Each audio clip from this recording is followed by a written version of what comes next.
Hello friends, it's me, Arya. Today I got the most coolest adventure book I've ever read before, and its name is Journey to the Center of the Earth, a planet full of secrets. It has cool rocks which you get tongue twists, and it has three main characters, and one of them I guess is a warrior, and it is so cool. Please watch till the end of the book and hope you like the book. Journey to the center of the earth. They're right in the center of Earth.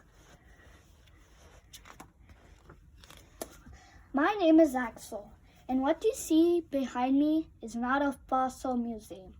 It's my uncle's office. My uncle is the famous professor Otto Lidenbrock. Not an easy name to say. It's a bit of a tongue twister, rather like the names of the minerals he collects. Cordierite, Hagendorfite, malachite, plumbagamite.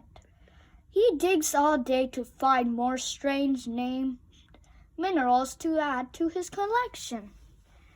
When he isn't digging in the mountains, he can be found digging among books in the basements of old libraries, discovering volumes with even stranger titles.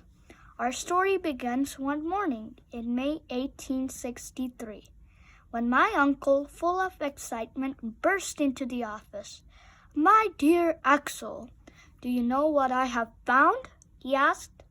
I didn't have a clue, but I knew one thing. Whatever it was, it would surely have a strange name. What you see here is Heimskringla, the original manuscript by Snorri Sturluson. By whom? I asked. It's an almost 700-year-old book, Axel, written in the ancient language of the Vikings. It speaks of the adventures of the Norse kings who reigned in Iceland. "Where is Iceland?" I asked. "It's an island in the Atlantic Ocean made of hot volcano lava, frozen by the sea." "Wow," I said, and took the book carefully in my hands. Suddenly, a small piece of folded paper slipped from among its pages. My uncle reached out and caught it in midair. The paper was old and yellow. He put on his glasses and started reading. Looks like this is backwards. I did it. Let's see the real one. Yeah, it's good. His eyes lit up. The message surely contained a secret written in a mysterious language. And my uncle loved secrets. The secrets of the earth, hidden in stones. The secrets of stories, hidden in old books. Secrets everywhere, buried, waiting patiently for someone to dig them out. He tried to recall all the ancient languages he knew, but none of them was similar to the words of the strange message. "The symbols looked like runes," he told me, "but I don't understand them. They look wrong. Maybe they are wrong on purpose. Why don't you try reading them backwards, bottom to top and left to right?" My uncle put on his glasses, and this time he read the message backwards. "Descend, bold traveler, into the crater of Snæfell, which the shadow of Scartaris touches before the beginning of July, and you will reach the center of the earth. I did it. Arne Saknussemm."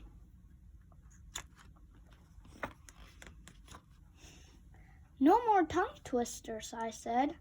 Scarterus, Snaeful, Saknussemm. What are you talking about? My uncle was so surprised that he couldn't speak.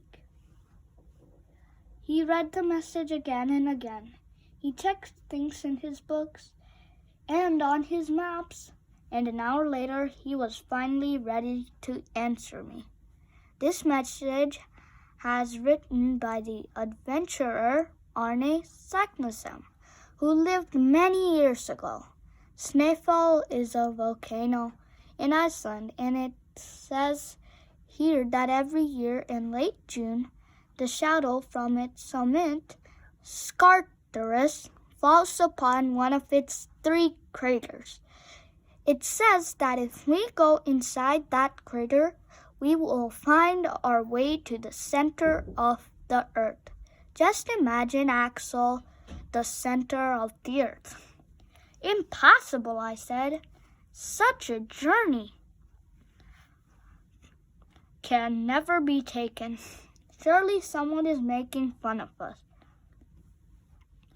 Well, we are going to find out, answered my uncle. Come on, get ready. We leave for Iceland immediately to Snaefell and the center of the earth. We left our home in Germany the very next day. First, we traveled to Copenhagen in Denmark, and then on to Reykjavik, the capital of Iceland. There, my uncle hired an Icelandic hunter called Hans, who was strong and knew the mountains well, to be our assistant. I took a small sack, which I filled with a change of clothes, a diary is a type of book, some pencils, and a bottle of water. My uncle did the opposite. He took a huge sack filled with a thermometer, pressure gauges, a sea compass, electric lanterns, and tools for digging and hammering. He took ropes and a rope ladder, a pickaxe, wooden stakes, meat, and dry biscuits. That's a lot. But he didn't take any water. He was sure that on our journey to the center of the earth, we would find springs to relieve our thirst from. With Hans as our guide, we set off, and on the last day of June, we reached Snaefell. We lay down on the rocks, covered ourselves with blankets, and fell asleep. I had a terrible nightmare, no doubt because I desperately wanted to go home. I dreamed that we fell into the volcano and the hot lava burnt our skin. When I woke, I found I really was burnt. But it was the hot sun, not the lava, that was to blame. Wait. The sun's ray hit the mountain top, and the shadow of its peak fell upon a crater. It was the entrance to the center of the earth. Well, yes, I guess that's a volcano. Oh, cool. Not a volcano. Using our ropes, we started climbing down into the deep crater. Hans looked straight down into the darkness, but I was too scared, so I kept looking upwards. My uncle didn't look up or down. The walls of the cavern fascinated him. Using his torch, he examined the rocks and scribbled notes in his diary. Finally, after several hours, we reached the bottom of the crater. Night had fallen above our heads, and peering up through the small opening, we could just make out one of the stars of the Ursa Minor, Little Bear. constellation in the sky.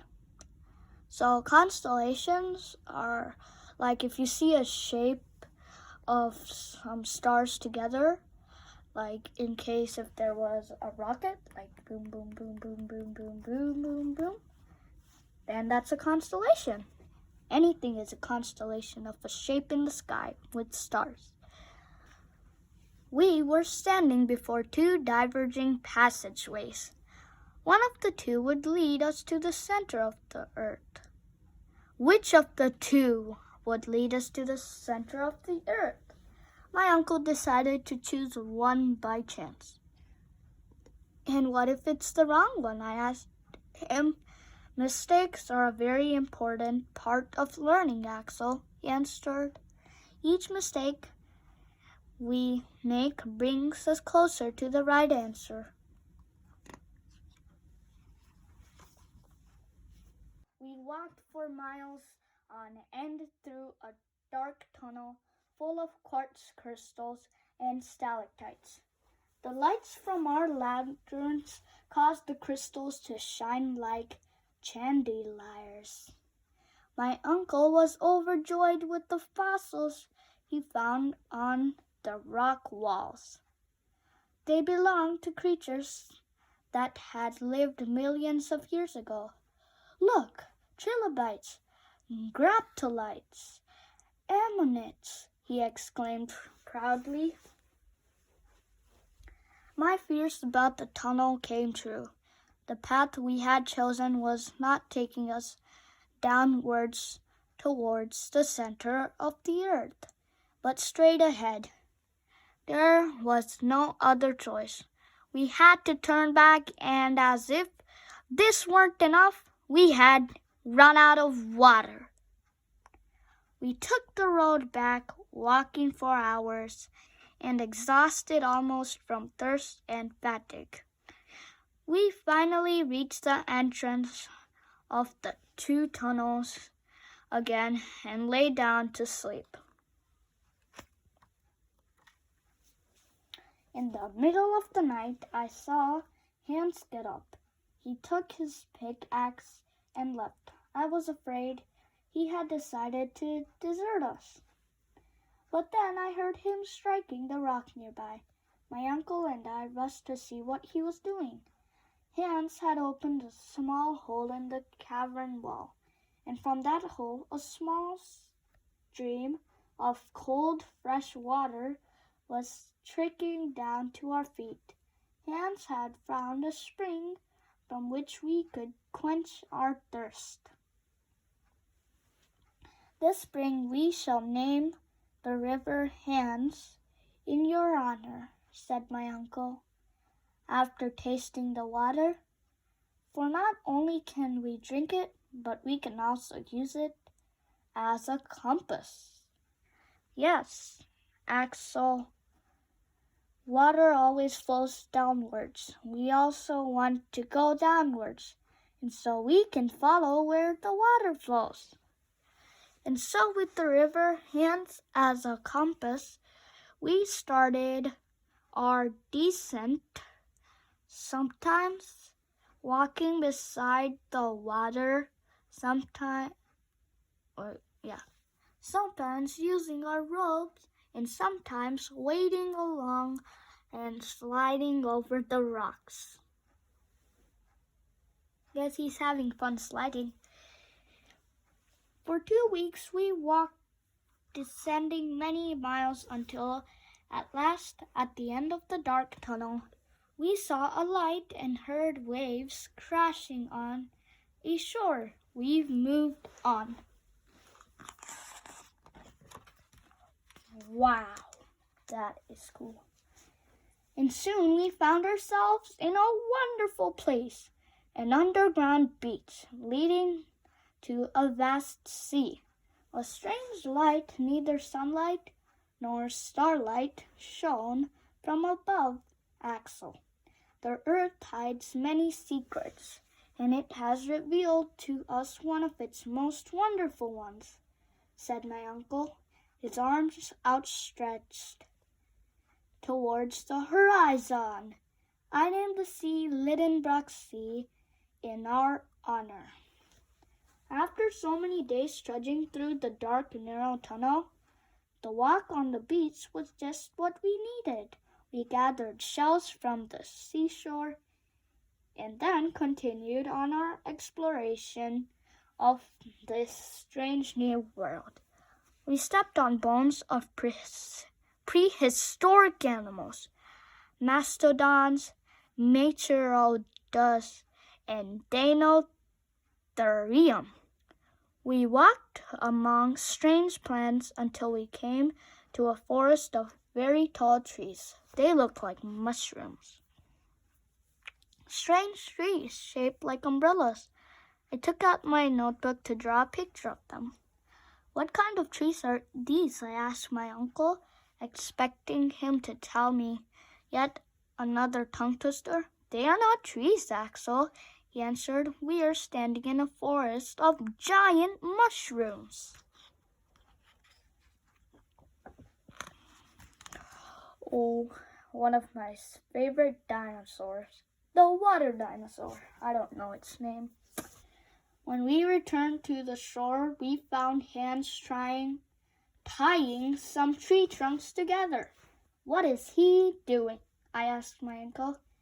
"He's making us a raft, Axel, so that we can sail over Lidenbrock Sea and discover what lies on the other side." In a few hours, we were ready to go. We loaded our equipment and remaining food supplies on board and tied one of our blankets on a simple mast for a sail. Then we set off towards the open sea. We tied one of our pickaxes onto the end of a long rope to measure how deep the water was. But when we pulled it back out, the iron had marks on it, which filled us with fear. They were teeth marks. Something very large was living in the sea beneath us, something strong enough to bite the iron pickaxe.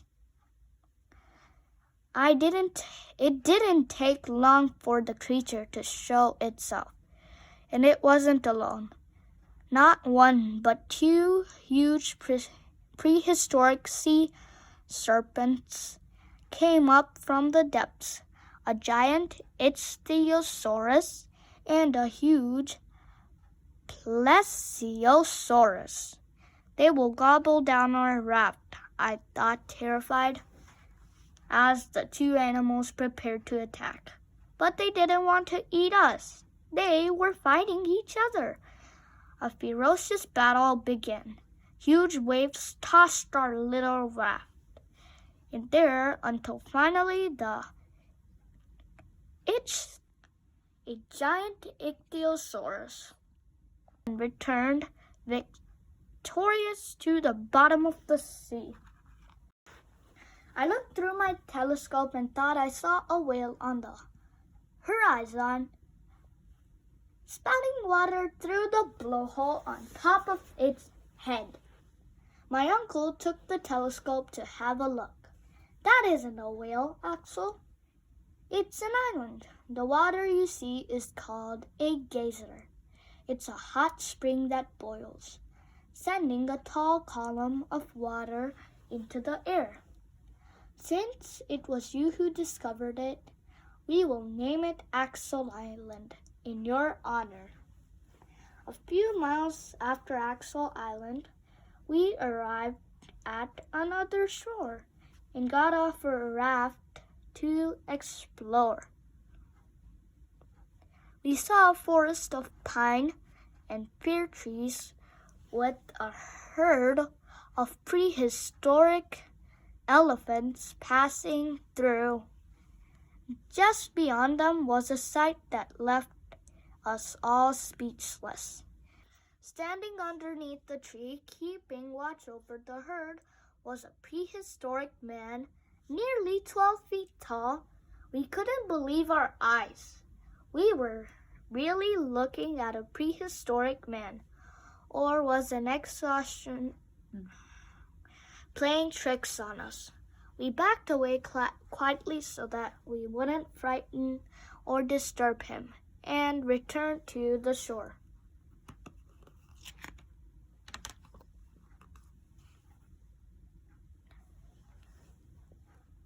We took our things and set off. We hadn't gone far when we found our route was blocked by fallen rocks. Now what could we do? But was this the beach where we had set off from, or had we reached a different shore altogether? That does not look like it. There were trees all over there. We had completely lost our sense of direction until my uncle noticed a small cave. As we drew near it, we saw something. The initials A.S. had been carved into the rock with a knife. A.S., shouted my uncle. Arne Saknusam. If he passed through here, then we must be on the right track. We must enter this cave. I shall call it Saknusam Cave in his honor. These rocks must not have been here when Saknusam came through, said my uncle.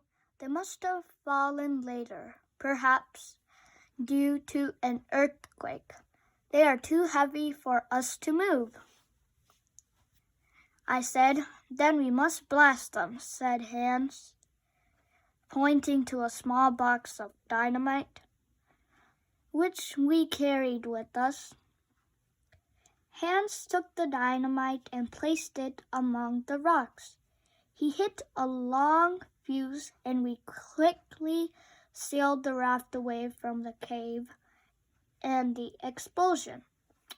3, 2, 1, boom! Then something quite amazing happened.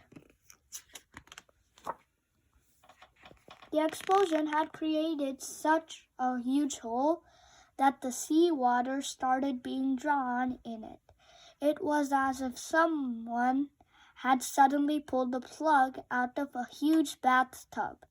The water flowed with such force and speed that we were swept along with it. It took all of our strength to hold on to our raft. We rushed along for hours until at last we ended up at the bottom of a deep, huge well. We looked up, but we could not see the top. The well started to fill with water, and our little raft was lifted higher and higher, faster and faster. I feared we could crash into the roof. To make matters worse, the atmosphere became hot, incredibly hot. The walls of the well were burning, and the water kept on rising faster and faster. This is the end of us, I shouted. Any minute now, this well is going to explode. Fantastic, cried my uncle joyfully. This means we are in the middle of a volcano, and the explosion will spit us out onto the surface on Earth. We are going home, Axel. We did it. Then the noise started deep, loud, rumbling of volcanic eruptions, lava and ashes spurting everywhere. Next thing I remember was Hans, shaking me to wake me up. We were on the slopes of a volcano, the same volcano out of which we had been returned on the surface of Earth. We started to walk downwards through a pleasant landscape, full of vineyards and olive trees. A small child came toward us. "What is the name of this place?" my uncle asked in German, but the child didn't understand. My uncle tried one more in English, but again, no luck. Finally, he spoke Italian, and the child understood at once. "Stromboli," he replied. We were on Stromboli. We had started in snowy Iceland and had traveled underground all the way to Mediterranean and sunny Sicily, to its island volcano Stromboli, thousands of miles away. What a journey! What an incredible journey! We said goodbye to Hans, who left for his homeland, promising to meet us again, and we returned to our house in Hamburg. There we told of our adventures and discoveries, the mysteries we had found hidden in the center of the earth must not remain hidden. We had to tell the world. I wrote a book based on the diaries I kept during our travels, and my uncle gave lectures at many universities, becoming the most famous mineralogist of his time. Perhaps in the future, scientists will discover even more secrets from Earth's interior. And maybe they will find a new mineral and name it in our honor, Lidenbrock. The end.